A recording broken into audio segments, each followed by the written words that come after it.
Hello दोस्तों, स्वागत है आपके अपने YouTube चैनल ज्ञान टॉक विद संदीप में। और मैं संदीप चौधरी आपका हार्दिक स्वागत करता हूं। दोस्तों, आज हम करने वाले हैं इस घटना चक्र की जो बुक है, इसके रेलवे के लिए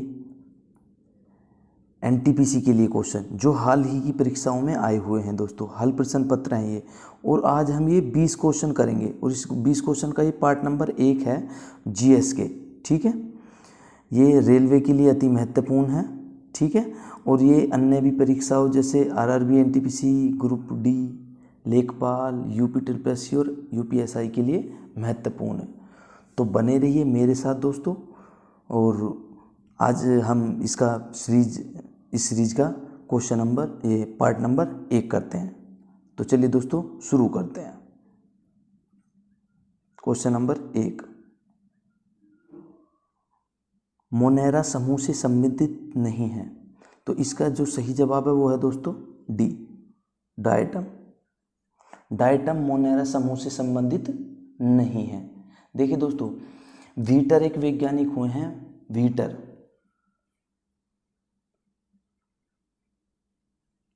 ठीक है, वीटेकर बोलते हैं, वीटेकर एक वैज्ञानिक हुए 1969 में। इन्होंने क्या किया, 5 जगत प्रणाली दी।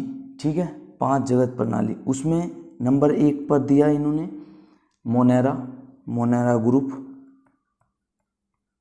नंबर 2 पे दिया इन्होंने प्रोटिस्टा।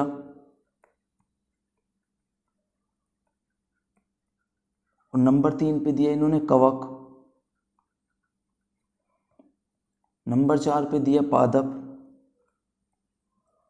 और नंबर 5 पे दिया जंतु। इन 5 ग्रुप में बांटा है इन्होंने। ठीक है, वीटेकर ने। तो जो मोनेरा ग्रुप है वो नंबर 1 ग्रुप है।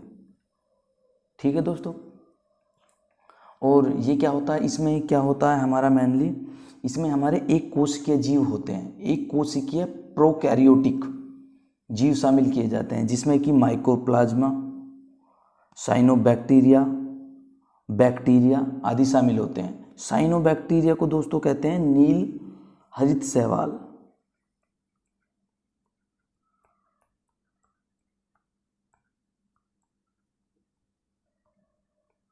और बैक्टीरिया तो आप जानते ही, जीवाणु।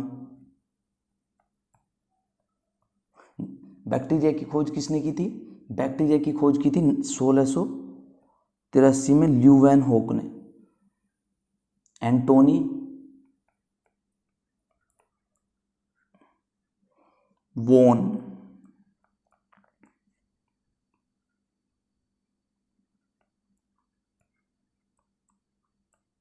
ठीक है, और इसका नामकरण किसने किया था दोस्तों?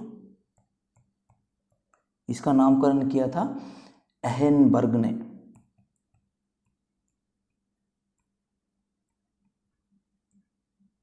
ठीक है, 1829 में। एंटी ल्यूवेनहोक को ही कहा जाता है दोस्तों फादर ऑफ बैक्टीरियोलॉजी।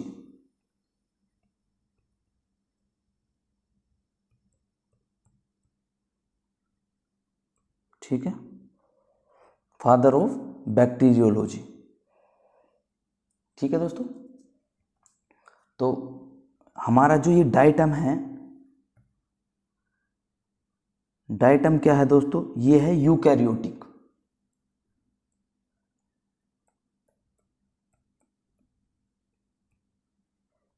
ठीक है, ये यूकैरियोटिक है। चलिए दोस्तों आगे बढ़ते हैं क्वेश्चन नंबर 2 की तरफ। तीसरे सेल में इलेक्ट्रॉन की अधिकतम संख्या होती है। तो तीसरे सेल में दोस्तों इलेक्ट्रॉन की अधिकतम संख्या होती है 18। ठीक है, किसी भी परमाणु की बाह्यतम जो कक्षा होती है, उससे पहले वाली कक्षा में 18 से अधिक इलेक्ट्रॉन नहीं रह सकते। चाहे उस कक्षा में चाहे कितने भी इलेक्ट्रॉन रहे हों, लेकिन 18 से अधिक नहीं रह सकते। ठीक है,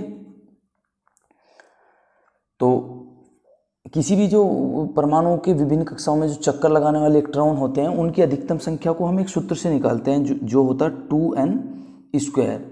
और यहाँ पे n क्या होता है, n होता है यहाँ पे कक्षा संख्या।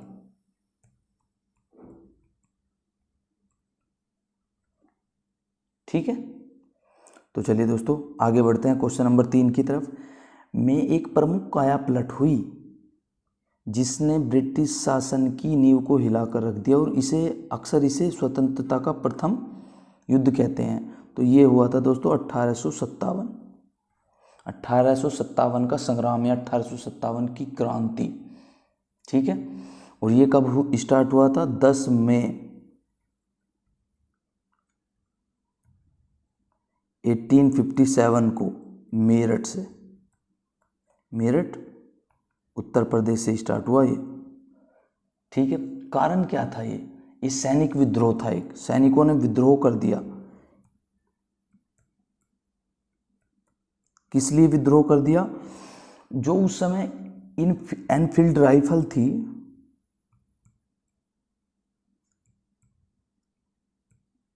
उसका जो कारतूस था, ऐसा माना जाता है कि वो गाय की चर्बी और सूअर की चर्बी, इन दोनों से बनाया जाता था। तो इससे क्या हो रहा था? इससे दोस्तों हिंदू और मुस्लिम दोनों की धार्मिक दृष्टि से दोनों को आहत हो रहा था। इसलिए क्या है, सैनिक विद्रोह हो गया। ठीक है, और इसी सैनिक विद्रोह को दोस्तों वीडी सावरकर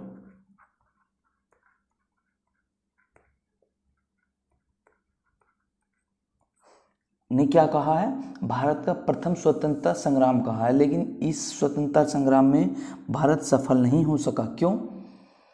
एकता की कमी के कारण, एकता की कमी रह गई, इस वजह से इसमें भारत सफल नहीं हो सका।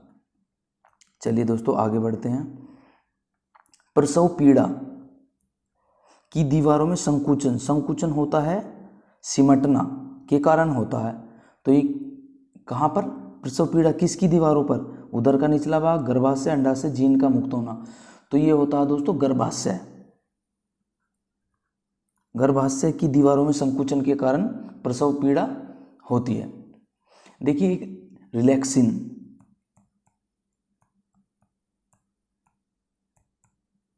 एक रिलैक्सिन हार्मोन होता है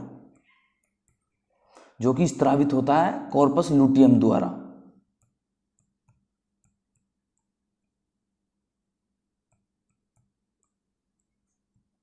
ठीक है, ये क्या करता है? ये प्यूबिक सिम्फाइसिस को मुलायम कर देता है, जिससे क्या होता है, गर्भाशय सिकुड़ नहीं पाता और क्या है, बच्चे का जन्म आसानी से हो जाता है। ठीक है, तो ये याद रखिएगा, रिलैक्सिन हार्मोन कॉर्पस लुटियम द्वारा स्त्रावित होता है। ठीक है, चलिए दोस्तों आगे बढ़ते हैं। मानव रक्त में सबसे बड़ी कणिकाएं हैं, मानव रक्त में सबसे बड़ी कणिकाएं हैं। तो मानव रक्त में सबसे बड़ी कणिकाएं होती हैं दोस्तों श्वेत रक्त कणिकाएं।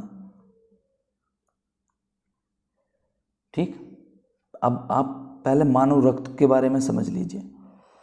ये है ब्लड, जिसे बोलते हैं हम रुधिर। ठीक है, इसको बांटा जाता है 2 भागों में। एक होता है प्लाज्मा, आप काफ़ी नाम सुन रहे हो गए इन दिनों इसका। दूसरा होता है रुधिर कणिकाएं। ठीक है, रुधिर कणिकाएं। अच्छा, ब्लड क्या होता है? ब्लड जो है लाल रंग का होता है और क्या होता है, जल से भारी होता है, क्षारीय होता है, ये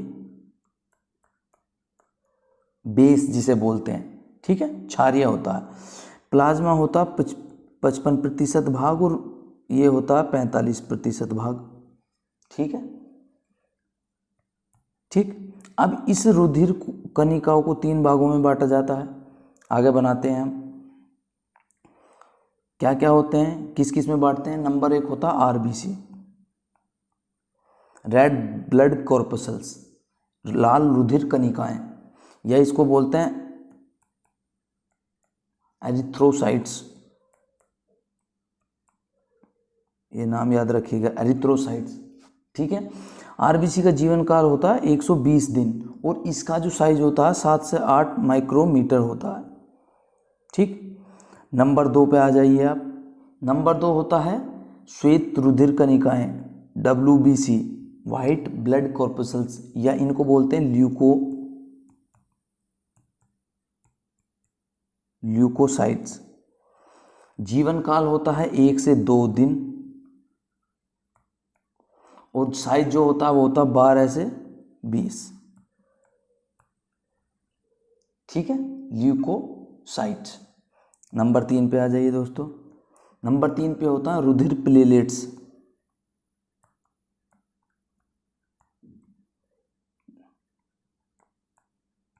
रुधिर प्लेटलेट्स, जिसे आप साधारण में प्लेट बोला जाता है, इन्हों को बोलते हैं दोस्तों थ्रोम्बोसाइट।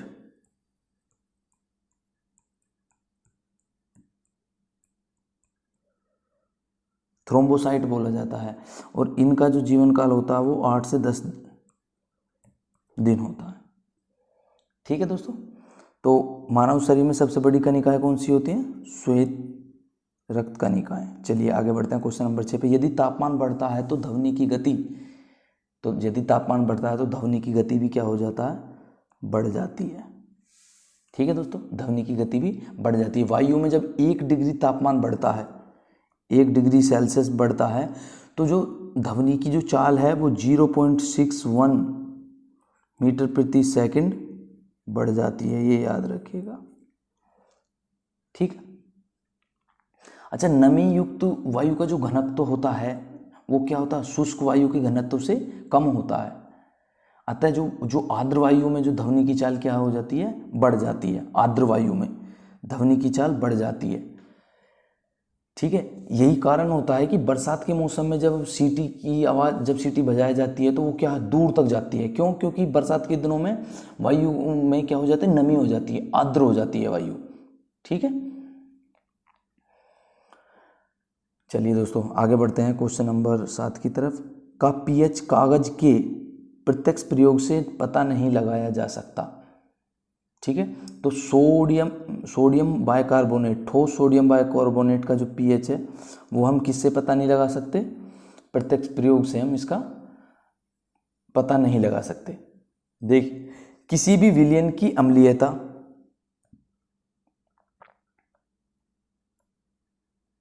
या क्षारीयता,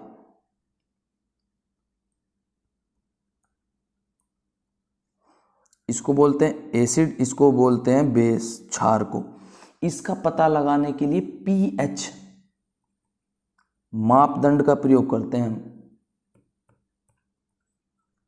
जैसे अभी मैंने पिछले क्वेश्चन में बताया था कि लाल जो हमारा ब्लड होता है वो कैसा होता है? वो क्षारीय होता है। ठीक है, तो पीएच मापदंड का प्रयोग करते हैं। अच्छा, जब पीएच 7 से कम हो, जब पीएच 7 से कम हो और जब पीएच 7 से ज़्यादा हो, जब पीएच 7 से कम होगा तो ये होगा अम्लीय, और जब पीएच 7 से ज़्यादा होगा तो ये होगा क्षारीय। ठीक है दोस्तों, चलिए दोस्तों आगे बढ़ते हैं। मानव शरीर में श्वसन वर्णक है, श्वसन, तो मानव शरीर में श्वसन वर्णक है हीमोग्लोबिन। ठीक है, हीमोग्लोबिन। और हीमोग्लोबिन कहाँ होता है? हीमोग्लोबिन पाया जाता है आरबीसी में, जिसके कारण शरीर का जो मतलब जो इसका आरबीसी की वजह से ही जो कलर होता है रुधिर का वो होता है रेड। ठीक है, हीमोग्लोबिन में एक हिम नामक रंजक होता है, हिम। ठीक है, इसके कारण ही क्या होता है? लाल रंग होता है। ठीक है, और हीमोग्लोबिन की कमी से कौन सा रोग होता है? क्षीणता रोग। ठीक है दोस्तों, चलिए आगे बढ़ते हैं दोस्तों। सीसा पेंसिल में शीशे का प्रतिशत होता है, तो सीसा पेंसिल में शीशे का प्रतिशत होता है दोस्तों 0%। ठीक है। जो नॉर्मल पेंसिल होती है उसमें जो काला जो पदार्थ होता वो होता है ग्रेफाइट। ठीक है, वो होता है क्या, ग्रेफाइट। ये बहुत ही मुलायम होता, आसानी से टूट जाता। ठीक है। विद्युत का भी क्या होता है, कुचालक होता है। तो इससे क्या पता चला कि ग्रेफाइट क्या होता है, विद्युत का कुचालक होता है। कागज पे जब हम चलाते हैं काला काला निशान बना देता है ना। ठीक है। और ये क्या होता है,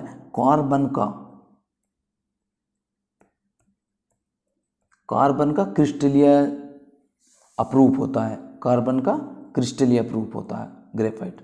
चलिए दोस्तों आगे बढ़ते हैं क्वेश्चन नंबर 10 की तरफ। धातु हमारी हथेली पर पिघल जाती है, कौन सी धातु, गैलियम धातु।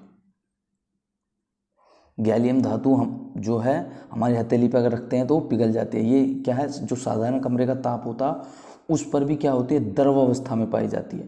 ठीक है। ओके दोस्तों, पोटेशियम क्या होता है, पोटेशियम के बारे में पढ़ लीजिए। पोटेशियम कई बार आ जाता है। पोटेशियम जो प्याज और लहसुन में जो गंध होती है, प्याज और लहसुन में जो गंध होती है वो किसकी वजह से होती है, वो पोटेशियम की वजह से ही होती है। ठीक है, वो पोटेशियम की वजह से ही होती है। चलिए दोस्तों आगे बढ़ते हैं क्वेश्चन नंबर 11। किसी वोल्ट मीटर का उपयोग किस में करते हैं हम, विभवांतर। ठीक है, विभवांतर को मापने के लिए हम वोल्ट मीटर का प्रयोग करते हैं। ठीक है दोस्तों, वोल्ट मीटर क्या है, वोल्ट मीटर जब किन्हीं दो बिंदु होते हैं उनके बीच जो परिपथ होता है उसमें विभवांतर को नापता है। ठीक है, और ये सदैव क्या होता है, समानांतर क्रम में लगाया जाता है।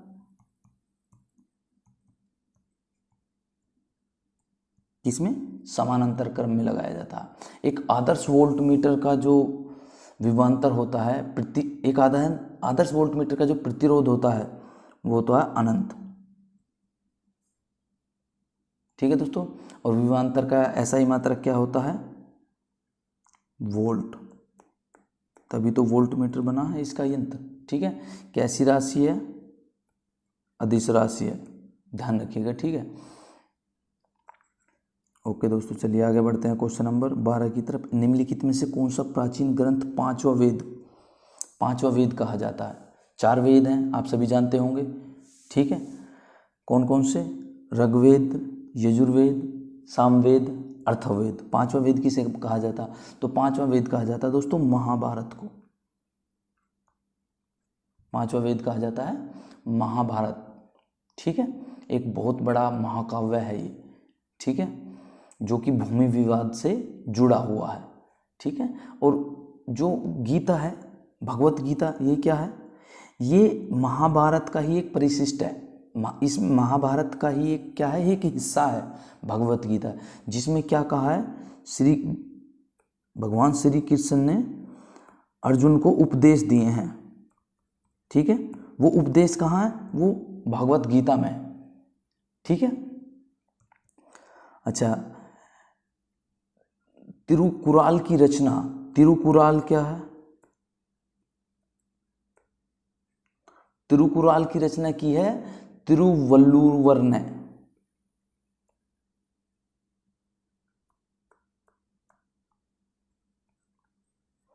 तिरुकुराल की रचना की है तिरुवल्लुवर ने। और तिरुकुराल क्या है, ये दक्षिण भारत का 5वां वेद मानते हैं इसको, दक्षिण भारत का 5वां वेद।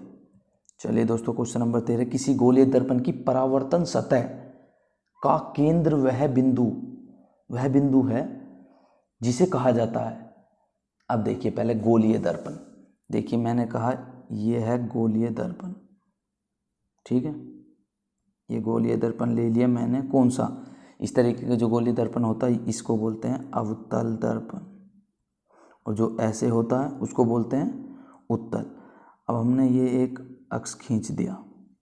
ठीक है, समझ लीजिए, पहले एक अक्ष खींच दिए। ये जो बिंदु होता है इस दर्पण का, इसको पी से डिनोट करते हैं और इसे कहा जाता है दोस्तों ध्रुव। ठीक है, यही कह रहे हैं कि किसी गोले दर्पण की परावर्तन, जब यहाँ से आता है ये परावर्तन सतह है, ये वाली, ये क्या है परावर्तन सतह, यहाँ से प्रकाश आएगा तो लौट जाएगा। ठीक है, तो परावर्तन सतह ये है परावर्तन सतह। ठीक है, परावर्तन सतह का केंद्र, ये केंद्र वह बिंदु है जिसे ध्रुव कहा जाता है। ये तो क्या होता है P, एक यहाँ पे बिंदु होता है दोस्तों F जिसे बोलते हैं फोकस, और एक बिंदु होता है यहाँ C जिसे बोलते हैं हम वक्रता केंद्र। ये वक्रता केंद्र क्या होता है, जब हम इसको पूरा त्रिभुज, हम इसको पूरा गोल बना लेंगे, इस लेंस को, इसको जब ऐसे पूरा गोल बनाएंगे तो जो इसका केंद्र होगा वही क्या होगा, वही होगा दोस्तों वक्रता केंद्र। ठीक है, वही वक्रता केंद्र होगा। अच्छा, ये जो C है, अच्छा F से लेके P तक की दूरी जिसे बोलें PF, ये इसको छोटे f से डिनोट करते हैं और इसको कहते हैं फोकस दूरी। P से C तक की दूरी,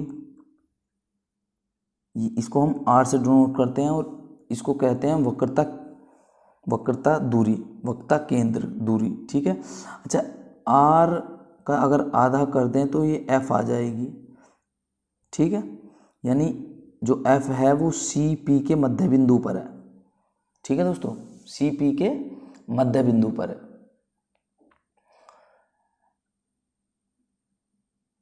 फोकस दूरी जो है, ये फोकस दूरी क्या होती है, ये वक्रता त्रिज्या, ये जो है पूरी यहाँ से इस वक्रता त्रिज्या की आधी होती है। ठीक है, मुख्य अक्ष क्या होता है, मुख्य अक्ष दर्पण के वक्रता केंद्र, ये वक्रता केंद्र है C, तथा ध्रुव को मिलाने वाली, इस ध्रुव को मिलाने वाली जो ये रेखा है, ये क्या है, यही होगी आपकी वक्रता, ये प्रधान मुख्य अक्ष। ठीक है दोस्तों, सूर्य द्वारा उत्सर्जित व त्वचा के कैंसर हेतु उत्तरदायी विकिरण होते हैं, कौन होते हैं, अल्ट्रावायलेट विकिरण। अल्ट्रावायलेट विकिरण ये क्या होते हैं, ये त्वचा के कैंसर के लिए उत्तरदायी होते हैं। पराबैंगनी विकिरण बोलते हैं इनको, इनकी खोज की थी रिटर ने। किसने खोज की थी, रिटर ने। और पराबैंगनी किरणों का जो तरंग दैर्घ्य है, ये लैम्बडा होता है, ये कितना होता है 10 की पावर -8 मीटर से लेकर के 10 की पावर -7 मीटर तक। ठीक है, ये क्या होता है इसका परिसर, तरंग दैर्घ्य, पराबैंगनी विकिरणों का तरंग दैर्घ्य। ठीक है, अच्छा पराबैंगनी जो किरणें आती हैं उसको आने से कौन रोकता है, उसको आने से रोकता है दोस्तों ओजोन, जो ओजोन लेयर है हमारी। ठीक है, जो ओजोन लेयर है वो इन अल्ट्रावायलेट रेज को आने से रोकती है। ठीक, ओजोन परत को क्या कहते हैं, पृथ्वी का सुरक्षा कवच भी बोलते हैं।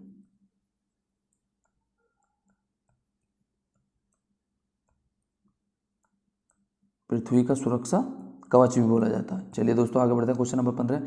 अंग्रेजों से लड़ते हुए रानी लक्ष्मीबाई 1858 को शहीद हुई थी। कब शहीद हुई थी, तो 7 मई को दोस्तों, 7 मई 1858 में ये शहीद हो गई थी। इनका जो विवाह हुआ था वो हुआ था राजा गंगाधर राव से।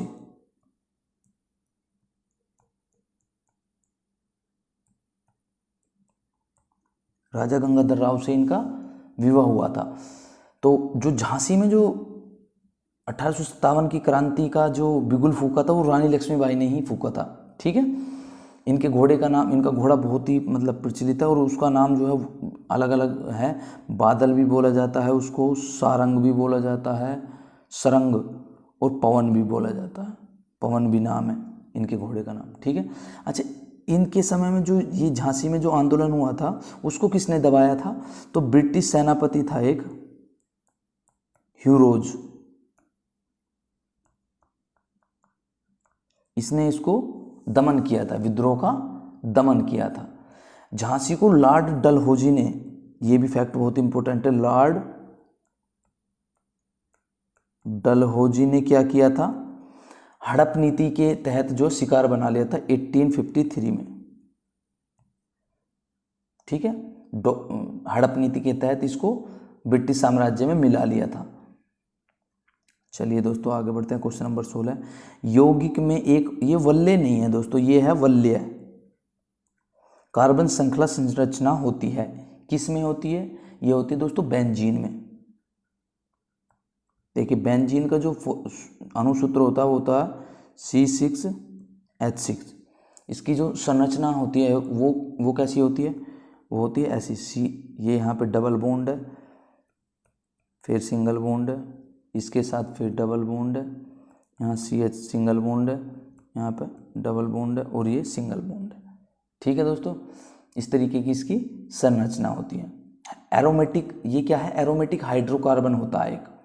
ठीक, चलिए क्वेश्चन नंबर 17, आकार के मामले में भारत सबसे बड़ा देश है, कौन सा सबसे बड़ा देश है, तो भारत है दोस्तों 7वां सबसे बड़ा देश,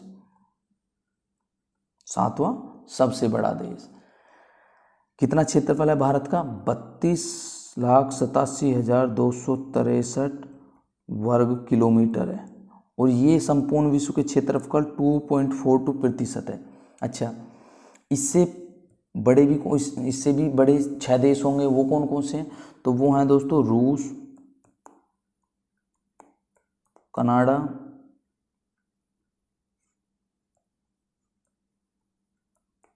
चीन,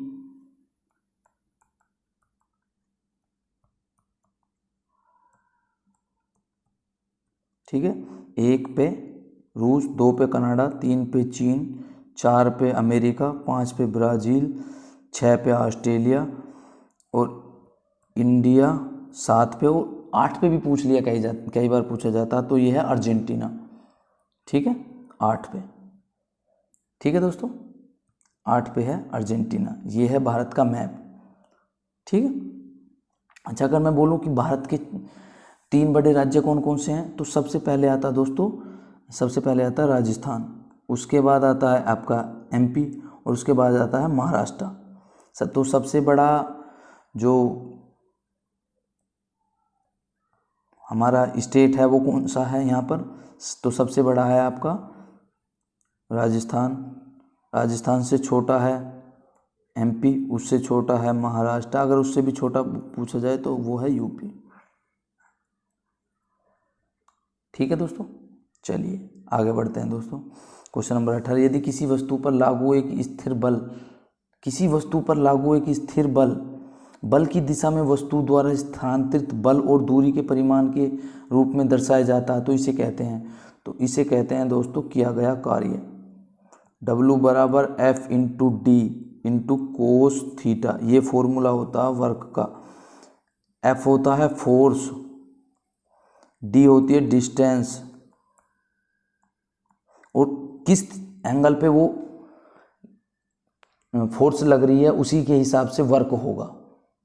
ठीक है, उसी के हिसाब से क्या होगा, वर्क होगा। F गुना D बल की दिशा में विस्थापन। ठीक है, और कार्य का मात्रक क्या होता है, कार्य का मात्रक होता है दोस्तों जूल, कार्य का मात्रक क्या होता है, जूल।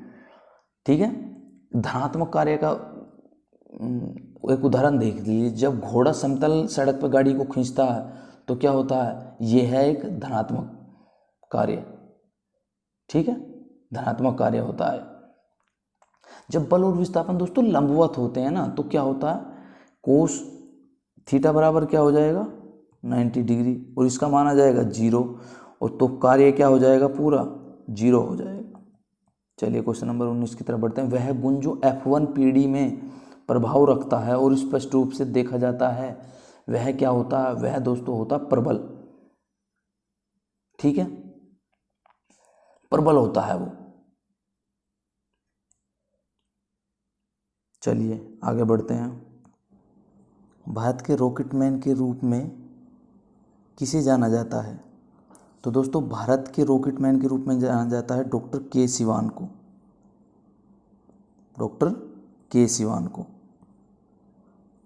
ये हैं डॉक्टर के सिवान, ठीक है, rocket man of India doctor के सिवान। अभी हाल ही में, अभी फ़िलहाल क्या हैं ये, अभी हैं ये चेयरपर्सन ऑफ हैं इसरो के, इंडियन स्पेस रिसर्च ऑर्गेनाइजेशन के, ठीक है। और ये फॉर्मर डायरेक्टर हैं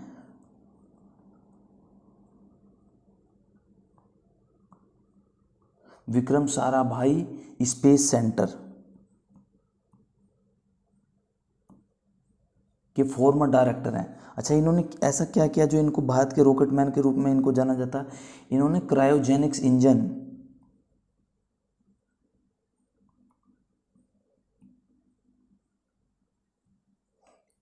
को विकसित करने में अपना बहुमूल्य योगदान दिया है, ठीक है, इसलिए इन्हें क्या है, रॉकेटमैन ऑफ इंडिया कहा जाता है। ये वीडियो आपको कैसा लगा कमेंट्स करके ज़रूर बताइए दोस्तों। और जो भी भाई नए हैं वो जो चैनल है इसको सब्सक्राइब कीजिए, बेल आइकन को भी दबाइए। ज्ञान टॉक विद संदीप के साथ बने रहिए, आपने एक कदम सफलता की ओर बढ़ा दिया है। और चलते चलते मैं आपको स्वामी विवेकानंद जी की इस थॉट के साथ समाप्ति करता हूँ कि उठो जागो और तब तक मत रुको जब तक लक्ष्य की प्राप्ति ना हो जाए।